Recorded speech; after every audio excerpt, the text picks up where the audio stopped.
અને તેથી મારી ભગવતી ચામુંડા એટલું બોલ્યા કે ભાઈ કાળિયા ભીલને તો આગળ પાછળ કોઈ નથી, એક એની બુઢી માં છે, એક છે.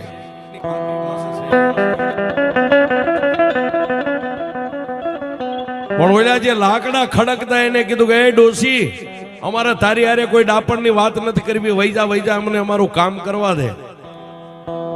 પણ તેથી માતાજી ચામુંડાએ એટલું કીધું કે ભાઈ મને જોવા તો દ્યો કાળિયો, હે એકવાર એના મરી ગયેલા દેહને તો મને જોવા દ્યો. આહા. પણ તેથી ઓલા લાકડા જે એક પછી એક લાકડું લઈને છે ખડકતા ને એને એટલું કીધું ડોસી હવે જાવું છે કે તારા 100 વરા પૂરા કરી દઈ. અને તેથી મારી વિષ ભુજાળી ભગવતી ચામુંડા હાથમાંથી લાકડીનો ઘા કરીને એટલું કીધું કે હે બાપ, કદાચ તમને એમ હોય કાળિયાની પાછળ કોઈ નથી, પણ લાકડાની માથે અગ્નિદા દઈ દ્યો.